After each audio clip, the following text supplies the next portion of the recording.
주를 위한 이곳에 예배하는 자들 중에 그가 찾는 이 없어 주님께서 슬퍼하시네.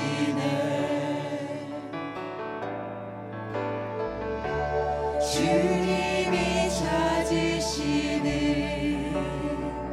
그 한 사람 그 예배자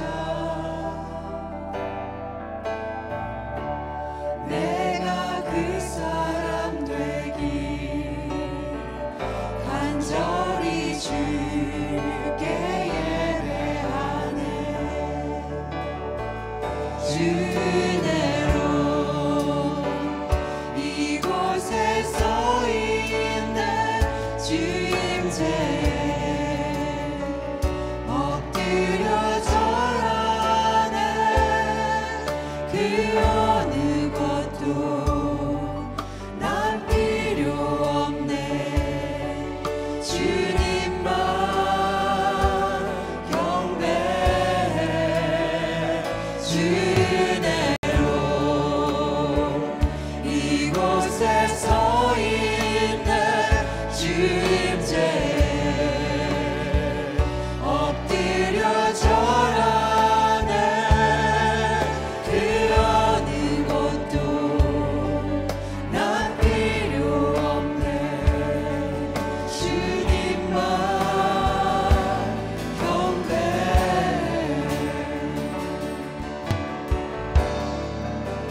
생명 주신 그 사랑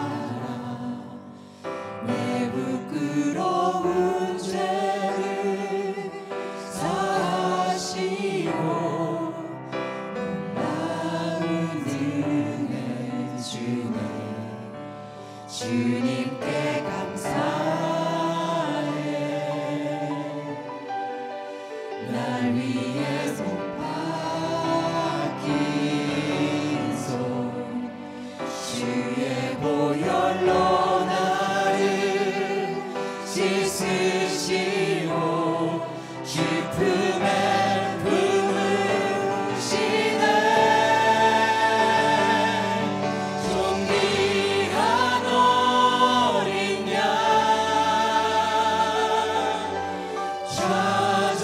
찾아가신 주 멸류관 쓰신 주님 날 다스리시네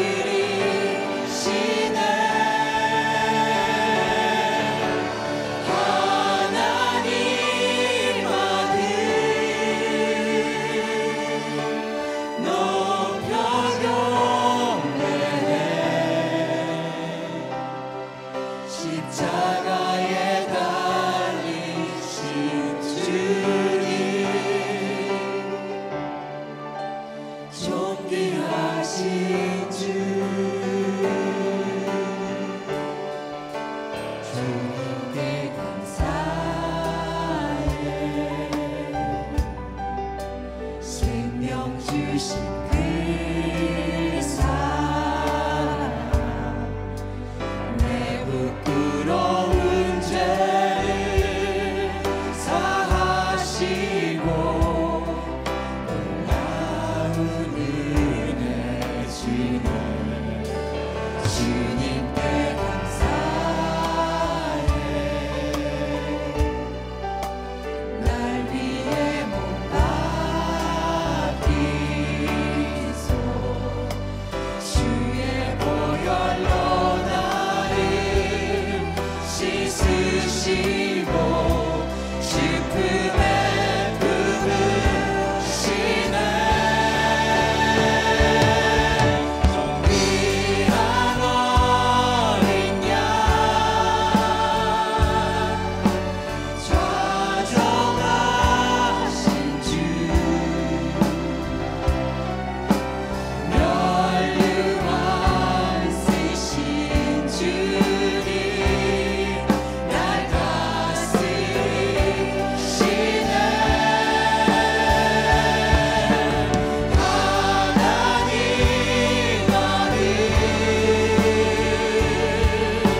전쟁과 기근과 질병과 우리의 생사화복을 주관하시는 우리의 주인 되신 여호와 하나님, 이 모든 찬송과 영광을 하나님께 올려드립니다. 감사합니다. 주님, 이 아침 우리로 숨쉬게 하시고 또 좋은 교회 공동체를 허락하셔서 우리로 하여금 이 시간에 주님께 경배하게 하시며 감사합니다. 또 무엇보다도 우리가 죄인 되었을 때 독생자 예수 그리스도를 보내주셔서 십자가에 못 박히심으로 그 보혈로 우리가 천국 백성이 되게 하시며 감사합니다. 주님, 코로나로 인해서 이 고난의 시기에 우리가 회개하기를 원합니다. 우리가 이 고난의 시기를 낭비하지 않고 이 환난을 통해서 우리가 연단받고 인내를 통해서 소망을 이루며 옛사람의 속성을 버리고 거듭나기를 원합니다. 오늘 다니엘에 세우신 귀한 종 도읍경 전도사님께서 말씀 선포하실 때 악한 영이 벌벌 떨게 하시고 또 지금 주저하는 자들은 결단케 하시며 우리가 다시 예수 그리스도의 제자로 증인으로 거듭나기를 원합니다. 이 시기에 많은 우리의 이웃들이 복음에 목말라하고 있고 또 죽음에 대한 두려움에 고통받고 있습니다. 우리가 그들에게 나가서 우리의 작은 손을 내밀어 사랑을 실천하게 하시고 천국 가는 비밀을 우리끼리만 움켜쥘 것이 아니라 그들에게 나눠주기를 원합니다. 그들에게 복음을 전하게 하소서. 오늘 새로운 회개인도가 시작될 때 또 섬기는 종들이 스스로 낮추게 하시고 억지로 주장하는 일만 스승이 되지 않고 우리가 본을 보임으로써 영적 아비가 되기를 원합니다. 예배의 주인 되신 예수 그리스도께 모든 은혜에 감사드리며 이 모든 말씀 오늘 선한 목자 되신 우리 주 예수 그리스도 이름 받들어 기도드렸사옵나이다. 아멘.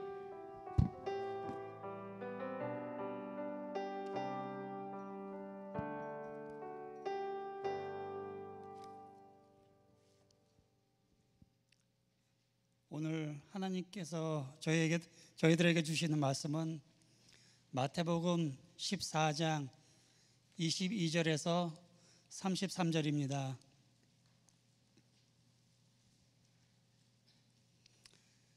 하나님을 말씀에 경외하는 마음으로 자리에서 일어나시겠습니다.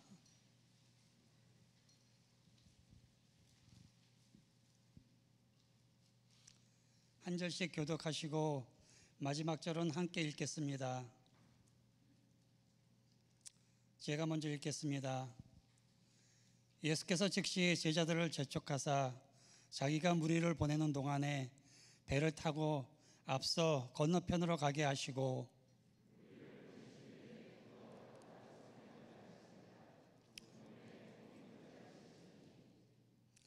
배가 이미 육지에서 술이나 떠나서 바람이 거스름으로 물결로 말미암아 고난을 당하더라.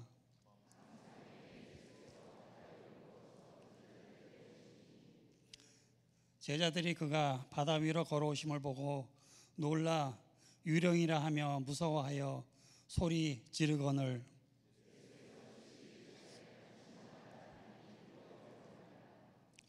베드로가 대답하여 이르되 주여 만일 주님이시거든 나를 명하사 물 위로 오라 하소서 하니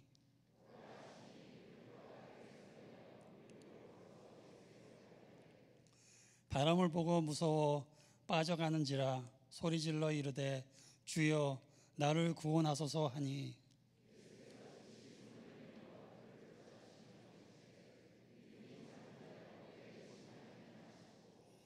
배에 함께 오름에 바람이 그치는지라. 합독하겠습니다. 배에 있는 사람들이 예수께 절하며 이르되 진실로 하나님의 아들이로소이다 하더라. 자리에 참석하십니다.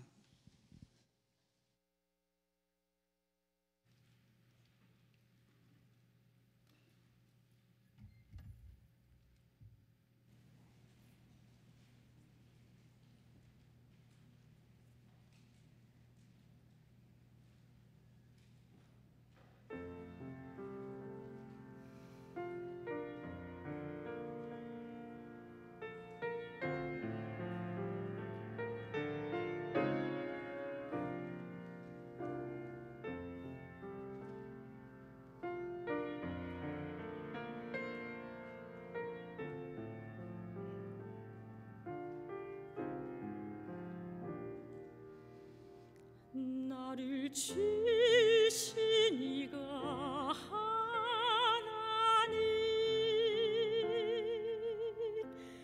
나를 부르신 이가 하나님, 나를 보내신 이도 하나님,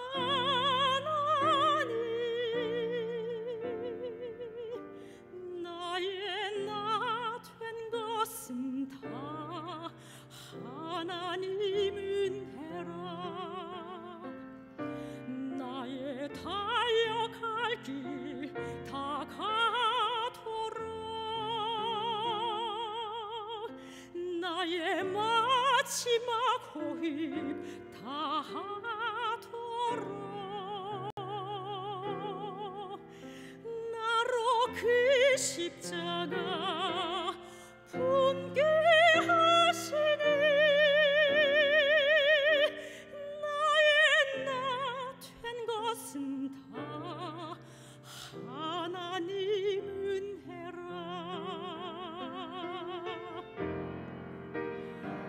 한량없는 은혜, 갚을 길 없는 은혜, 내 삶을 애워싸는 하나님의 은혜,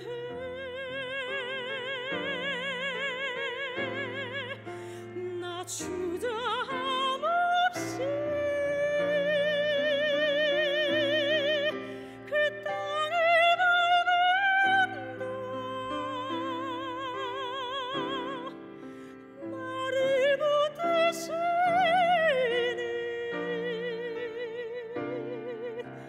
하나님의 은혜,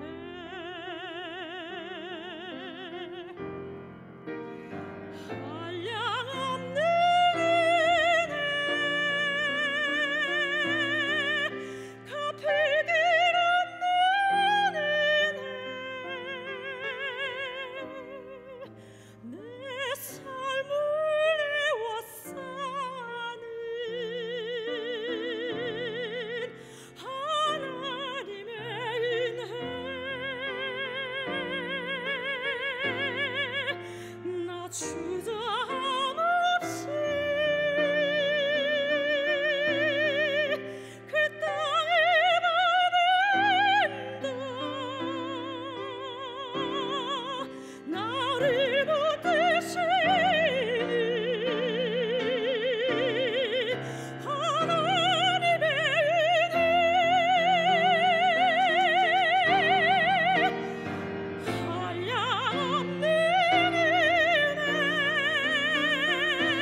유성교회 2부 예배에 오신 성도님들을 주님의 이름으로 환영합니다.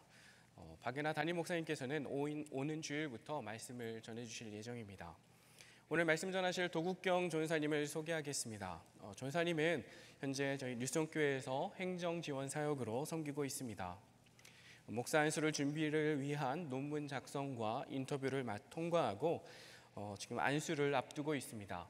10월 17일 3부 예배 때 안수 예배가 있는데 하나님의 소명받은 자를 교회의 모든 성도가 기도와 사랑으로 통해 목사로 안수하는 일은 정말 하나님께서 기뻐하시는 일이라 믿습니다.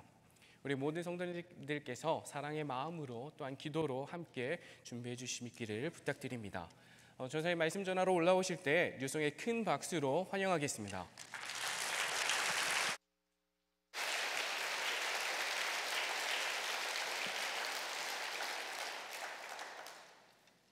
안녕하십니까. 교육자 도국경입니다. 현재 사우스웨스턴에서 공부하며 교회를 섬기고 있습니다. 사랑하는 아내와 두 딸이 있고 또 이 자리에 목사 안수 예정자로 서게 되었습니다. 말씀을 전할 기회를 주신 하나님께 먼저 감사드리고 더불어서 박연아 담임 목사님과 모든 유송 가족 여러분들께 감사 인사를 드립니다. 오늘 우리가 살펴본 이 본문은 우리가 너무나도 잘 알려져 있습니다. 이 본문을 읽을 때마다 저의 개인적인 이야기가 생각이 납니다. 제가 어렸을 때에 4m나 되는 그 높이의 수영장에 빠지게 되었습니다. 그래서 제가 그때 수영을 잘 못했던 터라 어떻게든 물 밖으로 나오려고 몸부둥 쳤습니다. 그렇게 물을 마시고 그 속을 빠져나가려고 했을 때 도무지 빠져나올 수가 없어서 한 가지 생각을 했습니다. 그 바닥으로 내려가서 바닥을 박차고 다시 올라와서 손을 뻗어야겠다. 누구라도 봐주겠지라는 그 생각을 가지고 바닥으로 내려가서 바닥을 박쳐 올라와서 손을 뻗었습니다. 그런데 제 손은 수면 위로 나오지도 못했습니다. 다시 한번 이렇게 내가 내 생을 마감할 수 없겠다 해서 한 번 더 바닥으로 내려가서 힘을 있는 힘껏 박차고 올라와서 손을 쭉 폈습니다. 그때 어떻게 됐을까요? 역시 아무도 잡아주지 않았습니다. 그렇게 다시 물속으로 빠져들어가는 그 순간에 누군가 제 손을 탁 잡고 저를 물 밖으로 건져내어 주었습니다. 나중에 알고 보니 제 친구가 제 곁에 있었고 저를 건져준 것을 알게 되었습니다. 오늘 이와 같이 이 상황이 우리가 잘 아는 본문의 내용일 것입니다. 앞에 나온 그 사진처럼 물 위를 걸어오신 예수님, 그리고 베드로도 그와 함께 물 위를 걸어가다가 빠질 때 예수님께서 그의 손목을 붙잡고 건져주시는 그 이야기가 우리 잘 알고 있는 오늘의 본문의 이야기일 것입니다. 그렇다면 오늘 우리 본문을 통하여서 우리가 알고 있는 주제는 무엇입니까? 전능하신 하나님에 대해서, 전능하신 예수님에 대해서 이야기하는 것일까요? 초자연적인 그런 능력을 가지고 있는 예수님에 대해서만 이야기하는 것이겠습니까? 오늘 우리는 이 본문을 찬찬히 살펴보면서 그 속에 담겨진 메시지가 무엇인가? 과연 예수님께서 제자들에게 하시고자 하는 그 기적을 베푸시면서까지 간절히 전하고자 하는 그 메시지는 무엇이었을까 살펴보기 원합니다. 그리고 그 메시지를 현대 우리가 살아가는 동일한 이 시간에 함께 살펴보고 우리 삶 가운데에 적용하길 원합니다. 오늘 본문 22절을 함께 먼저 보겠습니다. 오늘 본문 22절에 예수께서 즉시 제자들을 재촉하사라고 이렇게 시작이 됩니다. 한국어 성경에는 예수께서라는 단어로 시작을 하지만 이 헬라어 원문을 보시면 그리고라는 단어로 시작이 됩니다. 그렇게 크게 중요하지 않다라고 여길 수 있겠지만 우리가 그리고라는 단어를 보았을 때 생각할 수 있는 것은 앞에 나온 이야기와 더불어서 계속해서 이야기가 진행된다는 것을 우리는 알아야만 합니다. 그렇다면 우리 앞에 나온 그 이야기는 무엇이겠습니까? 바로 오병이어의 기적입니다. 물고기 2마리와 떡 5조각으로 5,000명을 먹이셨습니다. 그리고 12광준이나 남기셨습니다. 그 기적을 먼저 보여주셨습니다. 그 상황 속에 제자들은 함께 있었습니다. 그 제자들이 함께 있었을 때 어떻게 했을까요? 이야, 어떻게 이 기적이 내 눈앞에 펼쳐질 수 있을까? 물고기를 나눠주고 떡을 떼어주어도 떨어지지 않는 그 물고기와 그 떡을 통하여서 그 기적 속에서 정말 환호하고 기뻐하고 그 기적 속에 푹 잠겨 있었을 것입니다. 그런데 예수님께서는 그 기적을 보여주시기 위해서 단순히 그 오병이어의 이적을 베푸신 것이 아니라 그것을 통하여서 구체적으로 하시고자 하는 메시지가 있었습니다. 그렇기에 그 기적에 심취되어 있는 제자들을 즉시 그곳에서 다른 곳으로 옮기기 위하여서 오늘 본문에서는 예수님께서 그 제자들을 즉시 그리고 재촉하셔서 바다 건너편으로 가게 하셨습니다. 예수님께서는 과연 어떠한 메시지를 던지기를 원하셨을까요? 제자들은 그 예수님의 부르심에 건너편으로 가라는 그 말씀에 순종하여서 건너편으로 가기 시작했습니다. 그리고 그 다음 상황이 어떻게 진행이 됩니까? 우리 23절과 24절을 함께 보기를 원합니다. 제가 읽겠습니다. 무리를 보내신 후에 기도하러 따로 산에 올라가시니라. 저물매 거기 혼자 계시더니 배가 이미 육지에서 술이나 떠나서 바람이 거스름으로 물결로 말미암아 고난을 당하더라. 한번 이 상황을 저희가 상상해 보기를 원합니다. 이쪽 피아노 쪽이 산이라고 생각하시고 저쪽 침례탕이 바다라고 생각을 하셨을 때 예수님께서는 해가 지고 날이 저물매 제자들을 먼저 바다 건너편으로 배를 띄워 보내셨습니다. 그리고 예수님께서는 홀로 산에 가셔서 기도하고 계십니다. 그 오병이어의 기적이 있을 때는 함께 제자들과 함께 하셨습니다. 그러나 지금은 예수님과 제자들이 떨어져서 그렇게 시간이 흘러가는 것을 우리는 알아볼 수 있습니다. 그 순종에 그 다음 장소에 가고 있던 제자들에게는 무엇이 기다리고 있었을까요? 그 오병이어의 기적을 경험한 제자들은 다음 장소에 가서 예수님께서 또한 어떠한 기적을 우리에게 보여주실까라는 그 기대와 소망이 더 크지 않겠습니까? 그런데 그들에게 기다리고 있던 것은 무엇입니까? 바람을 거스르는 물결로 말미암아 고난을 당하였더라. 그들이 기다리고 있던 것은 다른 이적과 기적이 아닌 고난이었습니다.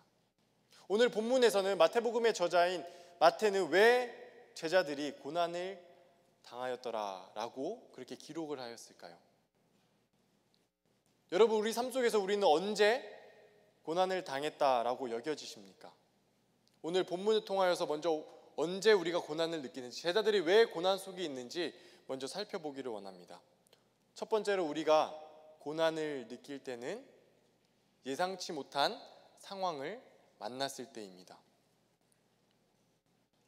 제자들은 그 부르심, 그 보내심에 고난을 만나리라 예상하지 못했을 것입니다. 기적을 오히려 더 소망하고 갈망하였을 것입니다. 여러분도 예기치 못한 상황을 만나신 적이 있지 않으십니까?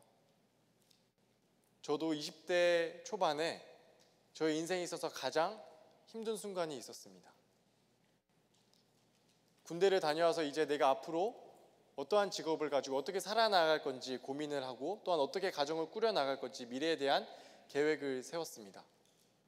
그리고 그 계획에 앞서 먼저 신실한 크리스찬이 되고 또한 경쟁력을 갖춰서 영어 실력을 좀 더 쌓아야겠다는 그 마음을 가지고 어학연수로 오게 되었습니다. 처음에 제가 미국에 왔을 때 그 들었던 영어는 아직도 잊을 수가 없습니다.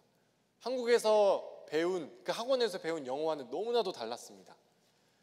그 뉴욕 주의 자그마한 시골 동네에 가서 그리고 처음 그 수업 시간에 들어가 만난 그 교수님은 얼마나 말씀이 빠르시던지 부흥사살이어서 너무나도 말씀을 빨리 하셔서 하나도 알아들을 수가 없었습니다. 그런 시간이 1개월, 2개월, 3개월이 흐르고 조금씩 감사하게 그렇게 적응을 해 나가던 그때에 이제는 내가 다음 계획을 세우고 또한 내 목표를 설정해야겠다라고 기도를 하기 시작했습니다. 그때 하나님께서는 저에게 이사야서 55장 8절의 말씀을 주셨습니다. 내 생각은 내 생각과 다르다. 내 길은 내 길과 다르다. 여호와의 말씀이니라. 주님, 이것이 무슨 뜻입니까?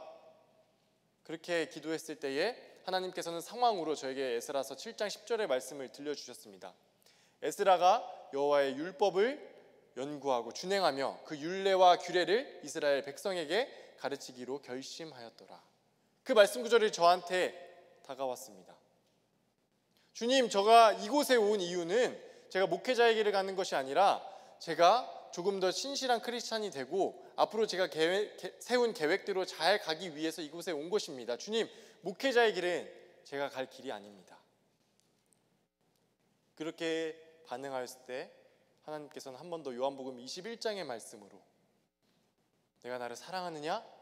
내가 나를 사랑하느냐? 내가 나를 사랑하느냐? 내 양을 치라. 주님이 사랑하는 것과 양을 치는 것은 무슨 관계가 있습니까? 저는 아닙니다. 주님, 잘못 저에게 찾아오셨습니다. 신학교에 이미 좋으신 분들이 많이 있으니 더 큰 능력과 은혜를 베풀어 주셔서 저는 그분을 섬기는 일을 하겠습니다. 저에게 너무나도 갑작스럽게 찾아오셔서 저는 그 부르심에 바로 순종할 수가 없었습니다. 그 부르심을 제가 받아들일 수 없었기에 때로는 단식투쟁도 하고 잠도 안 자고 그런 시간을 보낼수록 저는 더 깊은 그런 두려움과 답답한 속에서 살아갔습니다. 그렇게 예기치 않은 그런 주님의 부르심으로 인하여서 그 부르심이 축복이고 은혜임에도 불구하고 저는 그것을 받아들일 수 없고 고난이라 여겼습니다. 여러분 상황 속에서도 조금은 다른 모습이겠지만 예기치 못한 상황으로 고난이라 여겨질 때가 있으셨지 않습니까? 갑자기 의사로부터 내 배우자가 아프다라는 소리를 들을 때도 있을 수 있습니다. 내 자녀가 아프다라는 이야기를 듣고 또한 갑자기 전화 한 통으로 같이 함께 일하던 직원이 그만두겠다고 통보를 해버리고 가는 상황도 있을 수 있습니다. 회사에서 전화 한 통을 받고 이제 그만 나와도 된다는 그런 통보를 받을 수도 있습니다. 그러한 여러 가지 예기치 못한 상황들로 인해서 우리는 그때에 고난을 당했다라고 생각을 합니다. 두 번째로 우리는 언제 고난을 당했다라고 생각을 하십니까? 우리는 끝이 안 보이는 어려움을 만났을 때 고난을 당했다라고 생각을 합니다. 오늘 본문 25절을 함께 보기를 원합니다. 25절을 우리 다 함께 읽겠습니다. 시작. 밤 사경에 예수께서 바다 위로 걸어서 제자들에게 오시니. 지금 25절을 읽으시면서 어느 부분에 눈길이 가십니까? 예수께서 제자들에게 오시니라는 부분입니까? 하지만 오늘 본문은 그것보다도 더 강조하고 있는 부분은 밤 사경에입니다. 일반적인 그 문법 구조로 봤을 때 예수님께서 사경에 오시니라가 일반적인 문법 구조이나 지금 본문에서는 사경을 앞으로 꺼내서 밤 사경에 예수님께서 오시니라라고 강조하고 있는 것입니다. 우리가 23절부터 24절의 내용을 한번 상상해 보았습니다. 예수님께서는 홀로 계시고 날이 저물매 제자들을 바다 건너편으로 보내셨습니다. 그리고 밤 사경에 예수님께서 나타나셨다라고 알려주고 있습니다. 그렇다면 밤 사경은 언제일까요? 앞에 스크린을 함께 보시면 유대인의 시간으로 밤 시간을 4등분하였습니다. 3시간씩 4시간으로 쪼개어서 그렇게 이야기하고 있습니다.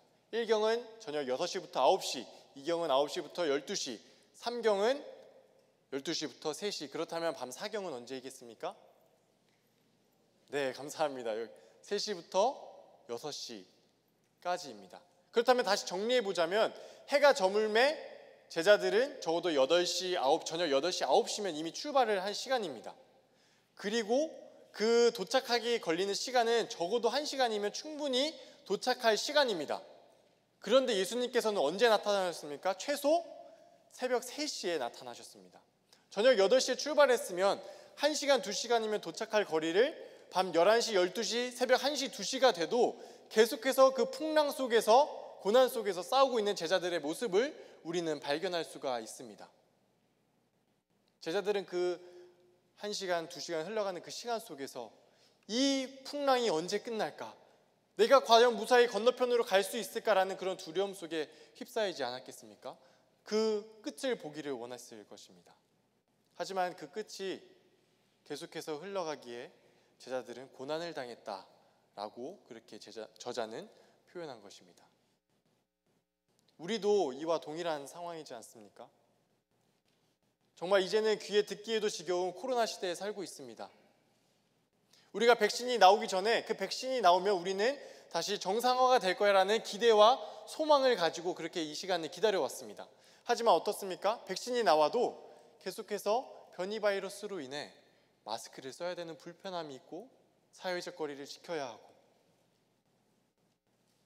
또한 언제 끝날지 모르는 이 상황 속에서 답답함을 가지고 살아가고 있습니다.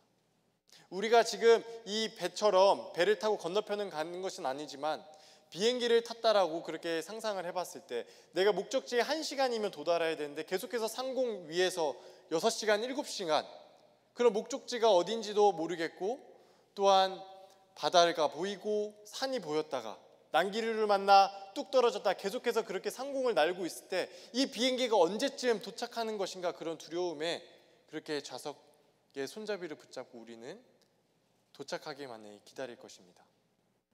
제자들도 마찬가지였습니다. 짙은 밤이 계속될수록 이 고난은 언제 끝날 것인가 그 끝을 기다렸기에 우리는 제자들이 고난을 당하였다라고 알 수 있습니다. 마지막으로 우리가 고난을 당할 때 살펴보기를 원합니다.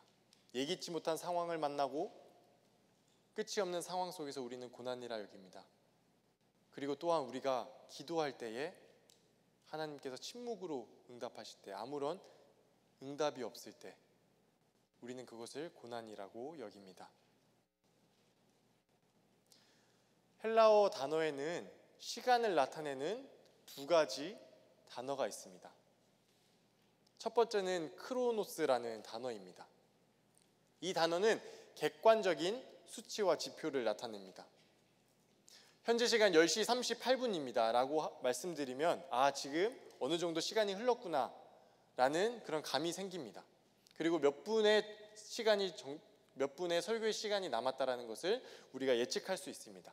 이런 객관적인 지표 10월 3일, 10월 17일, 2021년, 22년이라는 이런 숫자를 제시하면서 우리 모두가 알아들을 수 있는 그런 공통 시간이 객관의 시간이 바로 크로노스의 단어입니다. 반면 카이로스라는 단어가 있습니다. 이것은 주관적인 의미를 나타냅니다. 어떤 특정한 순간, 찰나 그런 뜻이 될 수도 있고 또한 기간, 어느 한 동안에 라는 표현으로 사용될 수 있습니다. 그렇게 이 단어가 조금은 주관적인 표현으로 사용됩니다. 이 크로노스와 카이로스를 우리 본문에 적용한다면 어느 부분이겠습니까? 제자들이 날이 저물매 건너편으로 간 시간 그리고 그 시간 동안 도착하지 못한 고난 속에서 있었던 최소 6시간에서 7, 8시간은 그 크로노스의 개념으로 생각할 수가 있습니다. 그런데 카이로스는 무엇입니까? 25절에 나온 밤 사경에입니다. 예수님께서 정확히 우리에게 왜 밤 사경인지 정확히 알려주고 있으시진 않습니다. 그렇지만 그 특정한 순간에 하나님께서 예비해 놓으시고 정해 놓으신 그 특정한 순간에 나타나신 것을 우리는 알 수 있습니다. 우리도 동일하게 이 크로노스와 카이로스 시간 속에 살아가고 있습니다. 일상의 평범한 삶을 지속하고 있습니다. 크로노스의 삶을 살고 있습니다. 그 속에서 우리 크리스찬은 어떻게 합니까? 특별히 기도하면서 하나님의 임재, 하나님의 도우심, 하나님의 올바른 때에 하나님께서 우리를 도와주시고 나타나시기를 원하는 그 카이로스의 시간을 기대하고 소망하면서 살아가고 있습니다. 우리 크리스찬이 크로노스와 카이로스 시간 속에 살아갈 때에 우리는 부단히 기도합니다. 주님, 우리를 도와주세요. 우리와 항상 함께하여 주세요. 주님, 이러한 구체적인 기도 제목이 있습니다. 들어주세요 라는 그런 기도를 올려드리지만 때로는 하나님께서 오늘의 본문처럼 침묵으로 응답하실 때가 있지는 않습니까? 그렇다면 오늘 본문 속에서 예수님께서는 왜 이런 고난까지 허락하시면서 제자들에게 던져주고자 하는 그 메시지는 무엇이었겠습니까? 그 구체적인 메시지가 27절 이후 후반부로 계속해서 구체적으로 우리에게 말씀해 줍니다. 이제 27절에 보시면 예수께서 즉시 이르시되 안심하라 나니 두려워 말라. 이제는 우리가 그 전반부는 큰 그림에서 예수님께서 산으로 가시고 제자들이 바다에 있었다는 그 장면, 큰 그림에서 보았다면 이제는 마치 영화 속의 한 장면처럼 주인공의 얼굴을 클로즈업, 줌인해서 들어가듯이 한 사람과 예수님의 대화로 진행되는 것을 우리는 알 수 있습니다. 그렇게 예수님께서는 이제 제자들에게 나타나서 안심하라 나니 두려워 말라라고 말씀하셨습니다. 이 말씀의 의미는 무엇이겠습니까? 너희가 그 고난 속에 있어도 내가 너희를 지켜보고 있었어. 그러니 두려워하지 말라. 내가 이제는 너와 함께 하려고 이곳에 왔어 라는 그 메시지를 제자들에게 주고 있는 것입니다. 그렇게 베드로도 28절에서 주님, 저도 물 위를 걷기를 원합니다. 주님, 명하사 나를 물 위로 걷게 하여 주시옵소서라는 그런 예수님께 요구를 드린 것입니다. 이 고백이 단순히 나도 초자연적인 기적을 경험하기를 원합니다가 아니라 이제 함께하러 오신 그 예수님을 믿습니다. 다른 사람들은 그 예수님을 유령이라 온전히 주님으로 바라보지 못하지만 저는 우리와 함께하실 그 주님을 믿습니다라는 그 믿음의 고백을 드린 것입니다. 그렇게 예수님께서도 베드로의 그 믿음의 고백을 보시고 나와 함께하자, 물 위를 걸어오라 라고 그렇게 말씀하신 겁니다. 베드로는 예수님께 함께하고자 하는 그 마음을 가지고 물 위를 한 걸음 한 걸음 예수님을 향해 다가갑니다. 그러나 30절에 또한 어떠한 모습도 보여줍니까? 우리가 다 함께 30절을 보겠습니다. 바람을 보고 무서워 빠져가는지라 소리질러 이르되 주여 나를 구원하소서 하니 어떠한 모습이 보입니까? 방금 전 조금 전 믿음의 고백을 하였던 그 베드로, 예수님만 보고 앞을 갔던 그 베드로조차 다시 주변을 보고 바람을 보고 물속으로 빠져들어가고 있습니다. 온전히 예수님 함께 하시는 그 예수님을 바라보지 못하고 다시 믿음을 잃고 의심이 쌓여가는 그런 베드로의 모습을 함께 보여주고 있습니다. 우리도 이러한 모습이 우리 속에 있지 않습니까? 우리의 기도 속에서 하나님, 우리와 함께 하심을 믿습니다. 나를 도와주실 것을 믿습니다. 라는 그런 담대한 믿음의 고백을 올려드리지만 다시 기도의 자리를 떠나서 우리의 환경으로 돌아갔을 때 바뀌지 않는 그런 환경들, 바뀌지 않는 상황들을 볼 때 정말 하나님께서 나의 기도를 들어주셨을까? 나와 함께 하신 그 예수님께서 그 자리에도 함께 하실까라는 그런 의심의 순간이 쌓여갈 때가 너무나도 많다는 것입니다. 그렇게 예수님께서는 베드로에게 31절에 이렇게 말씀하셨습니다.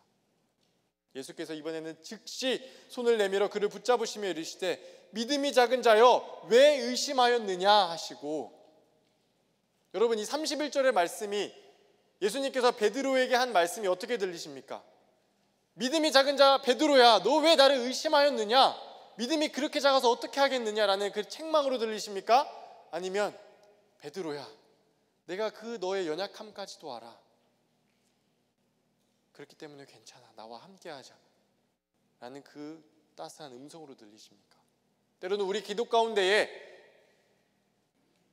책망하실 수도 있고 따스한 음성으로 격려하실 수도 있습니다. 그러나 중요한 것은 무엇입니까? 하나님께서는 우리와 함께 하신다는 사실을 잊지 않으시기 바랍니다. 그렇기 때문에 예수님께서는 그 고난까지도 제자들에게 보여주시면서 너희가 나를 그 초자연적인 능력을 베푸는 사람이라고 여길지 모르지만 나는 너희들이 그 기다리던 그 메시아 구원자야. 그리고 그 단순히 죄를 사하여 준 것으로 온 것이 아니라 나는 너와 함께 하기 위하여서 이렇게 온 것이야. 그렇기 때문에 나와 함께 있을 때나 나와 떨어져 있을 때나 너희는 나를 느끼지 못하는 그 순간에도 나는 너와 함께하는 그런 존재야라는 것을 제자들에게 심어주시고자 때로는 기적을 베푸시고 때로는 고난까지 허락하시면서 그들에게 내가 함께 있겠다라는 그 메시지를 그 제자들에게 주신 것입니다. 그렇게 예수님께서는 이 기적과 또한 고난 속에서 메시지를 먼저 던져주시고 32절에 직접 삶으로 보여주셨습니다. 우리가 다 함께 32절을 읽기를 원합니다. 함께 읽겠습니다. 시작. 배에 함께 오름에 바람이 그치는지라. 여기서 중요한 것은 무엇입니까? 바람이 그치는지라를 먼저 이야기하고 있지 않습니다. 배에 함께 오름에, 이제는 예수님께서 어떻게 하셨습니까? 제자들과 함께 오름에 내가 더 중요하게 여기는 것은 내가 너희들과 함께하는 것이지 그런 문제 해결은 내가 다 해결해 줄 수 있어.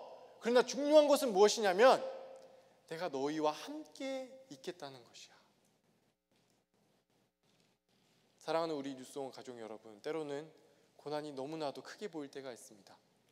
그럴 때 우리가 놓지 말아야 할 믿음은 무엇입니까? 바로 예수님께서 우리와 함께 하신다는 사실입니다. 마태복음 1장 23절을 우리가 함께 보기 원합니다. 스크린에 보시면 보라 처녀가 잉태하여 아들을 낳을 것이요 그의 이름은 임마누엘이라 하리라 하셨으니 다 함께 읽겠습니다. 이를 번역한 지 하나님이 우리와 함께 계시다 함이라. 서론 부분에서 마태복음 서론 부분에서 앞으로 오실 분은 너희와 함께 하실 분이야. 임마누엘의 하나님이야 라는 것을 알려주고 있습니다. 그리고 제일 마지막 부분 마태복음 28장 20절도 함께 보겠습니다. 내가 너에게 분부한 모든 것을 가르쳐 지키게 하라. 함께 읽겠습니다. 볼지어다 내가 세상 끝날까지 너희와 항상 함께 있으리라. 서론에서 1장에서 앞으로 오실 예수님, 그분은 너희와 항상 함께 하실 분이야 라고 먼저 알려주고 있고, 이제는 맨 마지막 그 결론 부분에 와서 예수님께서 실제로 보여주시며 내가 이 땅 가운데 온 것은 너희와 함께 하려고 한 것이야 라는 것을 알려주고 있습니다. 마태복음 한 권이라고 읽었을 때, 그 자리에서 마태복음을 읽어 나갔을 때에 이 주제는 정말 예수님께서 이 땅 가운데 오신 분이시구나 라는 그 대주제를 우리는 발견할 수 있습니다. 그리고 예수님은 누구신가? 예수님은 우리와 함께 계시는 분이다라는 것을 반복적으로 2장, 3장, 4장 흐름 속에서 계속해서 강조하시면서 오늘 정 가운데서 특별하게 말씀하시는 것은 무엇이냐면 고난 가운데서도 너희가 내가 없다라고 느낄 그 순간에도 나와 함께 하실 것이라는 것을 분명하게 던져주고 있는 것입니다. 예기치 못한 상황 가운데 우리는 고난이라 여깁니다. 끝이 없는 순간, 그런 어려움이 있을 때 우리는 그것을 고난이라고 여깁니다. 그리고 기도 속에서 하나님께서 우리에게 침묵으로 답하실 때 우리는 그것을 고난이라고 여깁니다. 하지만 하나님께서는 모든 상황을 다 아시고 어느 순간이나 동일하게 우리와 항상 함께하고 계십니다. 저는 이 32절과 33절을 보면서 저를 부르신 그 소명에 확신을 얻었습니다. 주님, 제가 과연 무엇을 할 수 있겠습니까? 주님, 저는 아닙니다 라고 그렇게 반응하였을 때 주님께서는 너가 무엇을 하기를 원하는 것이 아니라 오늘 베드로에게 그 위험의 순간에 손을 내밀고 또한 내가 너와 항상 함께 하겠다는 그 메시지를 준 메시지를 내가 만나는 지체들에게 전해주면 돼. 그 일을 감당하는 것이 내가 너에게 바라는 것이야. 그 마음을 저에게 심어주셨습니다. 그때 주님, 그 일을 하면 제가 제 삶을 드리고 주님의 그 부르심의 길에 순종하겠습니다 라고 믿음의 고백을 드렸습니다. 33절에 보시면 또한 이야기가 이렇게 마무리됩니다. 배에 있는 사람들이 예수께 절하며 이르되 진실로 하나님의 아들이로소이다 하더라. 지금 마지막 상황은 어떻게 끝납니까?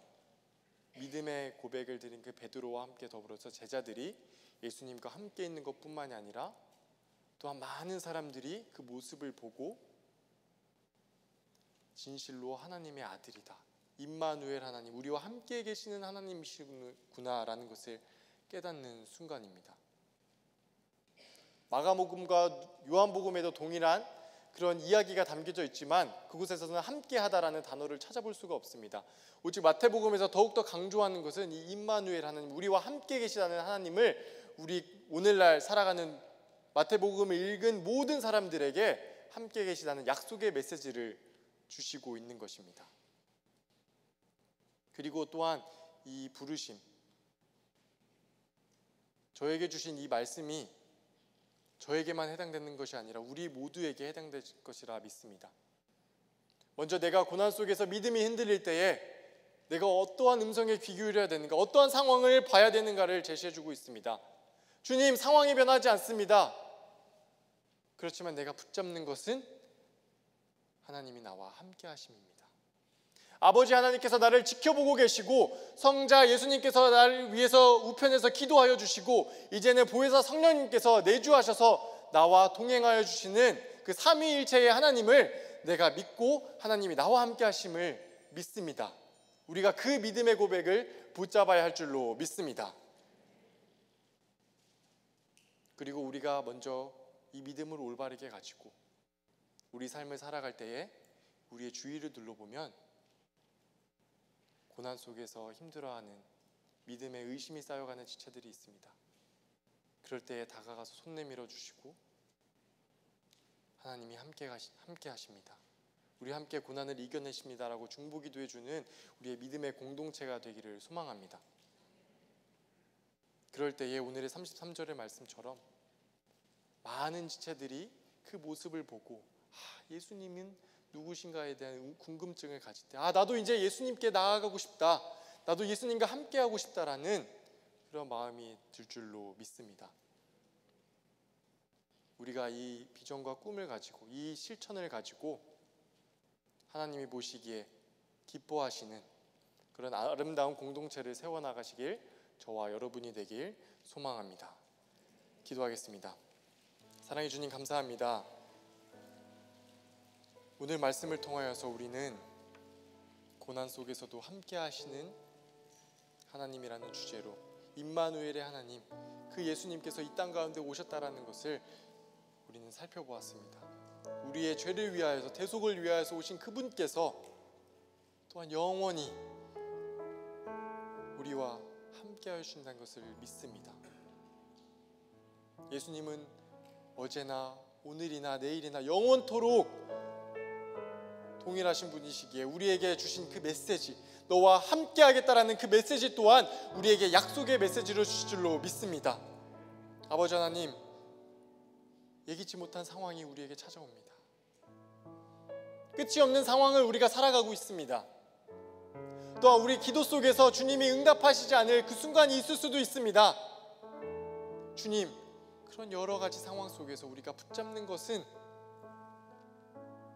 우리와 함께 하시는 그 예수님을 붙잡기 원합니다.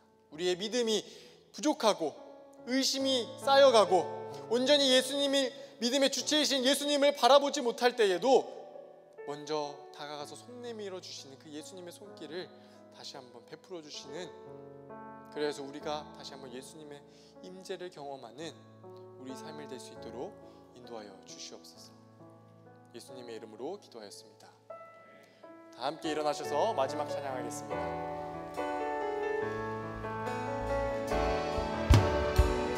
힘들고 지쳐 낙망하고 넘어져 일어날 힘저었을 때에 조용히 다가와 손 잡아주시며 나에게 말씀하시네. 너는 내 아들이라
감사합니다. 예기치 않은 고난으로 고통을 당할 때, 그 고난이 언제 끝날지 몰라 고통 속에 부르짖는 그 기도에 하나님의 응답이 없으시는 그 상황에서 하나님을 원망하고 때로는 하나님으로부터 멀어지는 그런 우리의 믿음 연약함을, 부족함을 책망하지 않으시고 은혜로 보듬어 주시는 그 은혜와 사랑에 감사드립니다. 매일의 삶 속에서 하나님의 말씀을 묵상하고 예수님께서 우리에게 보여주신 그 사랑을 기억하여 하나님의 자녀로, 그리고 예수님의 참된 제자로서 믿음의 삶을 넉넉히 살아내는 저희 모두가 되도록 인도하여 주시옵소서. 이제는 우리 하나님 아버지의 크고 깊으신 사랑과 죽기까지 우리를 사랑하신 예수님의 은혜와 믿음의 삶의 여정에 늘 동행하시는 그 성령님의 감화 감동하심이 오늘 예배의 자리에서 고난 가운데서도 예수님의 신실하신 그 사랑과 약속을 신뢰하고자 다짐하는 유승의 모든 성도들 가운데 이제부터 영원토록 함께 하시기를 예수님의 이름으로 축원합니다. 아멘.